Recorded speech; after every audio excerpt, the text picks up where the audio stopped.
Pasuranggomo, selangkung coro tumuju kasunaran, sesi kalih perangan 6 saking 6 serial, ing acara antara guru lan murid, ingkang kaaturaken mawi basa Inggris, gangsal April 2019, ing Taiwan ugi katepang Formosa.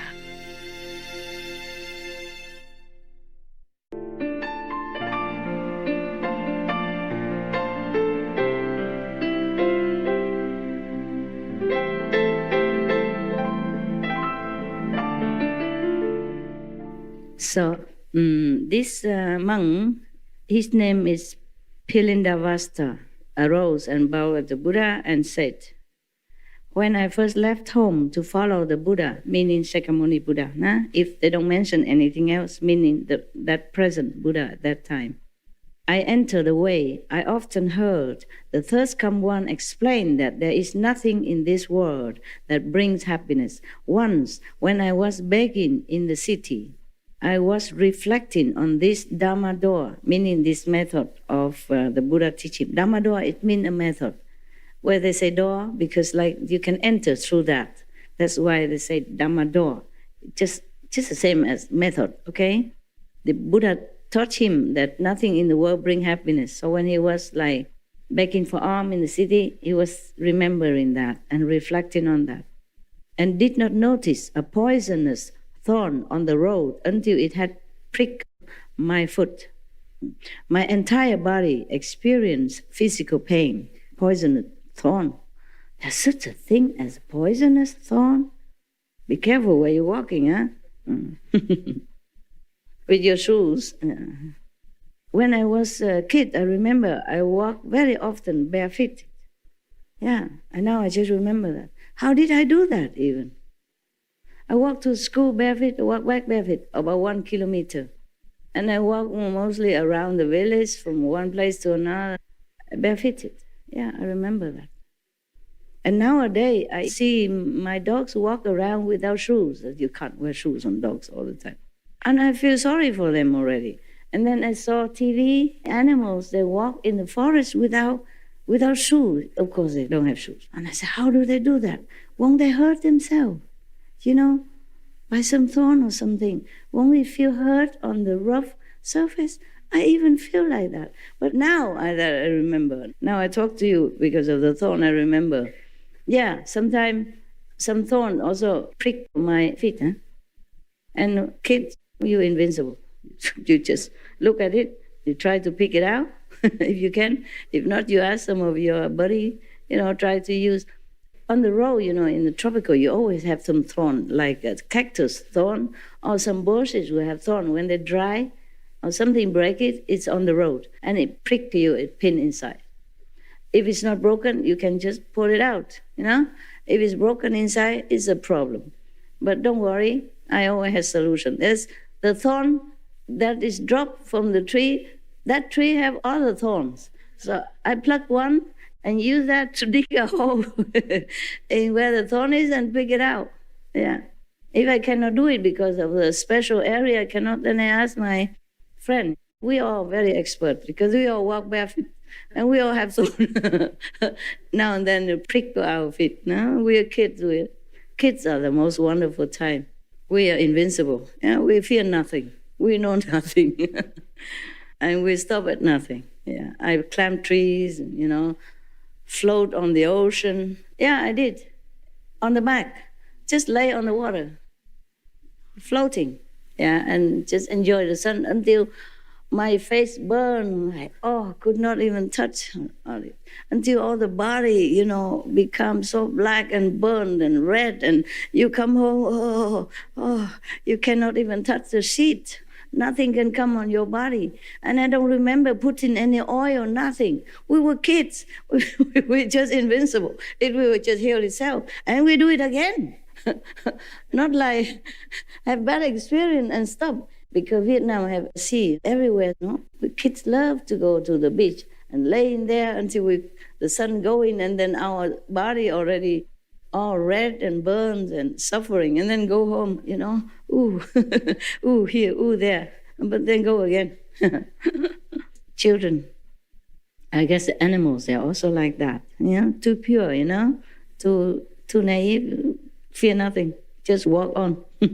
So at that time, when the thorn pricked the foot of this bhikkhu, he experienced the whole body pain, but his mind, my mind, also had an awareness. Though it was aware of strong pain and recognized the feeling of pain, I knew that in my pure heart there was neither pain nor awareness of pain.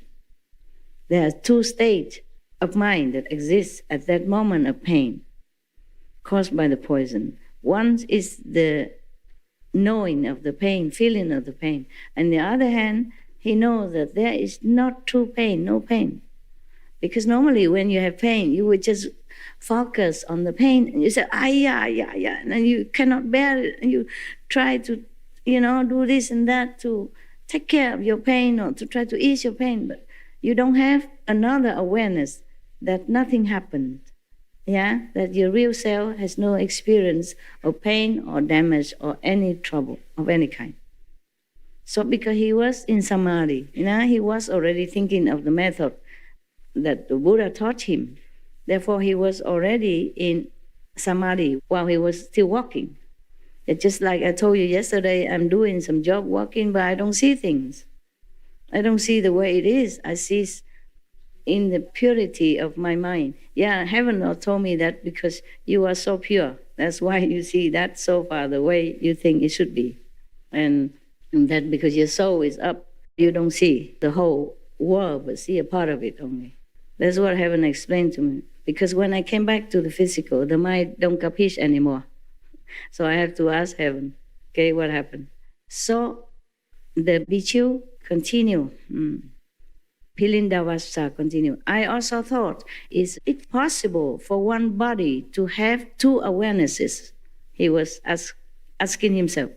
Having reflected on this for a while, my body and mind were suddenly empty. Not like empty, but he's in samadhi. He don't feel the body anymore.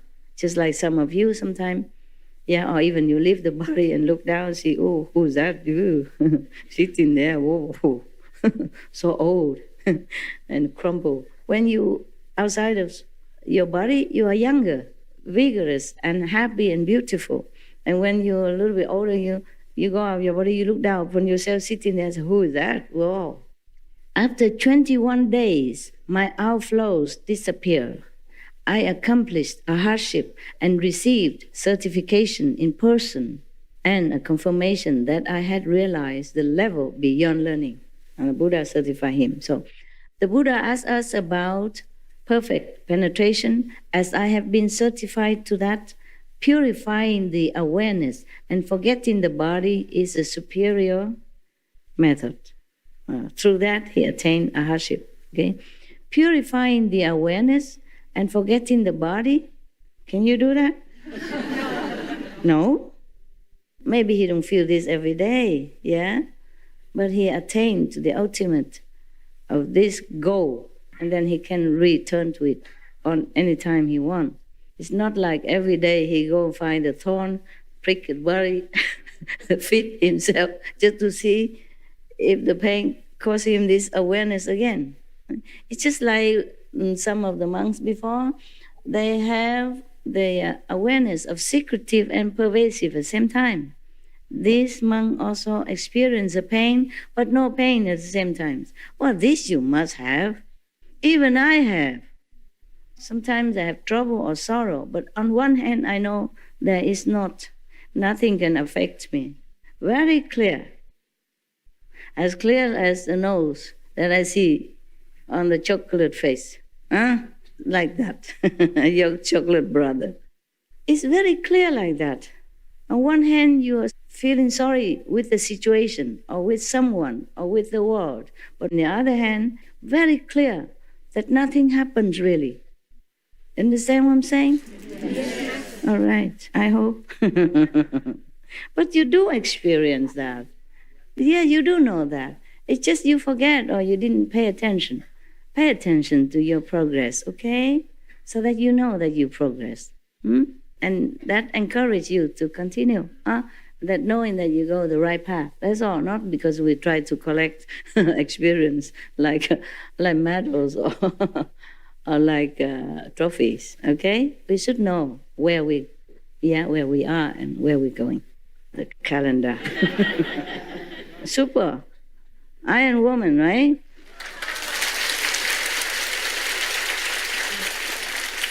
Oh, truly, I don't know why. Because if I'm in the cave right now, no, I just do leisure, do some paperwork, doing nothing, and then occasionally we'll feel tired. Cannot talk like this. Cannot imagine it. Just before I come here, I couldn't imagine I go out and talk for 3 hours. I was thinking, Master, can I make it? I talk to myself just like you do, Can you make it? Oh, because you still have to work, you have to go to school.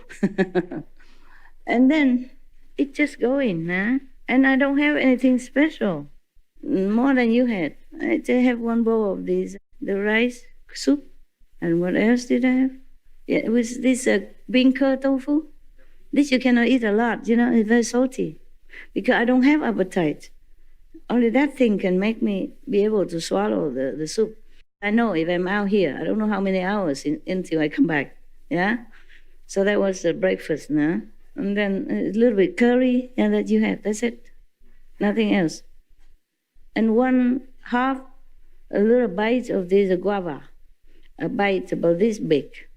You know why? Because I had to bite it first and then I give it to the ghost, otherwise they cannot eat it. That's all. I eat something so that I can take some out for the ghosts outside. Hungry ghosts, yeah. Otherwise, I was also very lazy to eat. Didn't want to eat. I didn't want to do anything. And I thought I could not make it today. They're coming out and talk. But then I did. Hours long, non-stop. Can't believe that. The next one. The next one name is Subhuti. Subhuti arose from his seat, bowed at the Buddha's feet, and said to the Buddha, "From distant Kalpas until now, my mind has been unobstructed.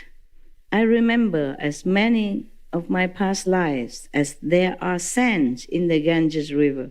Can you tell me how much that is? Countless. Cannot, yeah. Ganges River sand, who can even count it, yeah? So he has even been in different lives, so Kalpa, as many as Ganges River. Imagine how many lifetimes you have passed through and doing the same thing. He has also doing the same thing, like other monks and nuns before saying, we have been practicing this and that in Kalpas.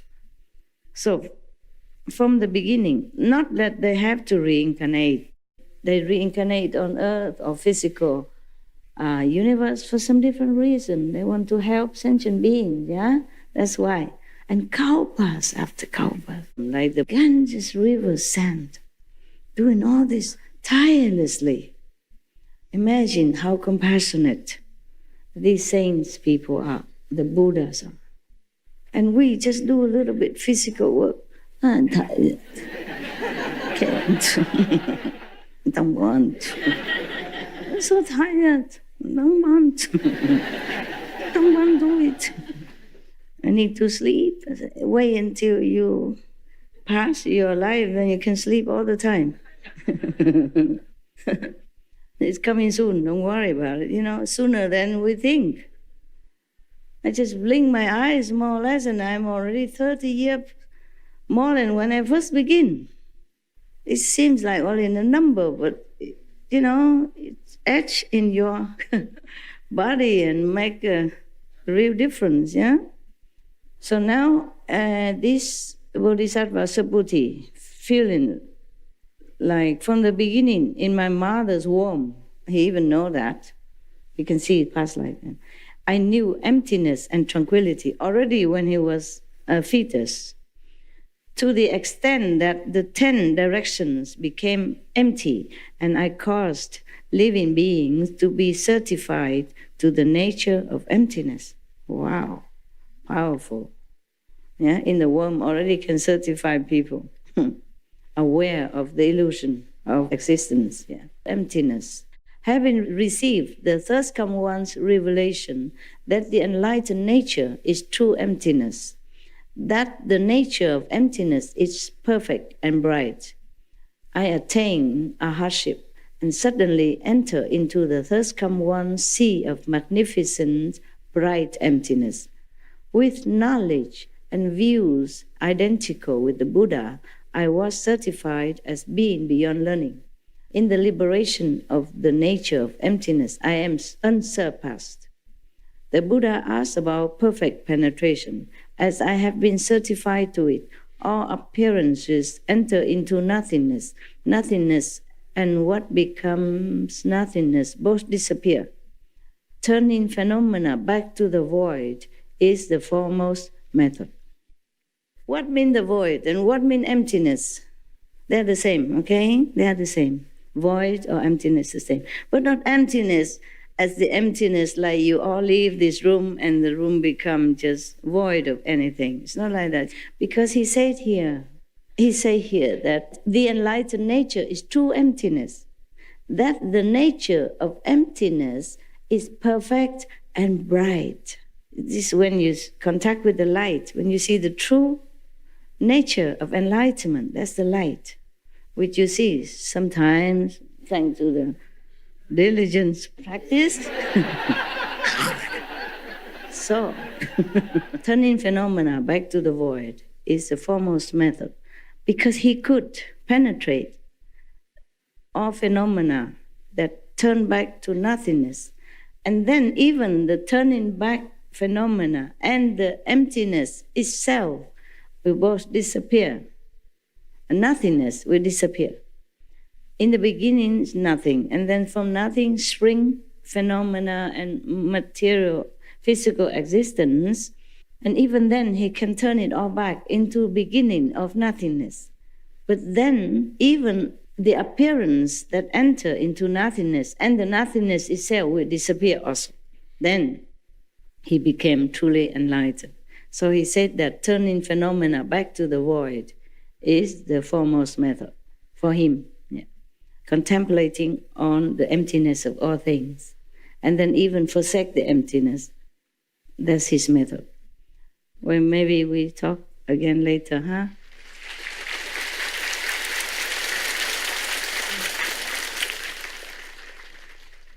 So Sariputra will be the next. Huh? I mark it here. When you hear the name Kuan Yin Bodhisattva, then you know the calendar is almost end, because she has a big calendar.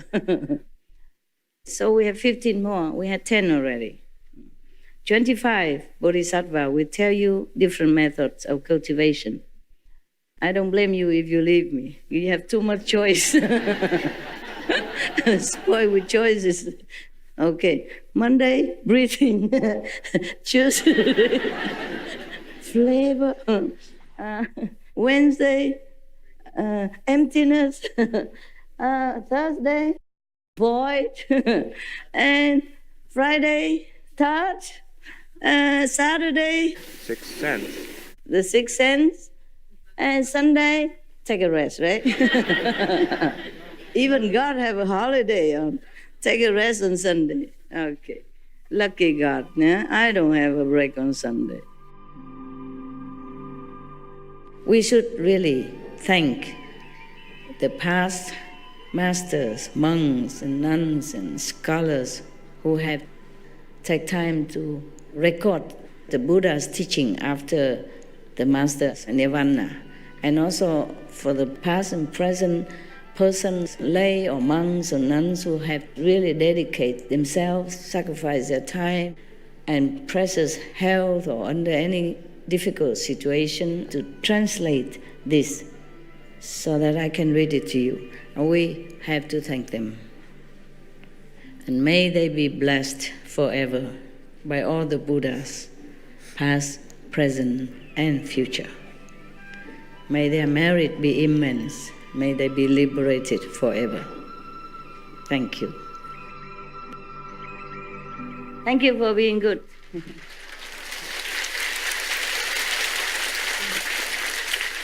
For being attentive.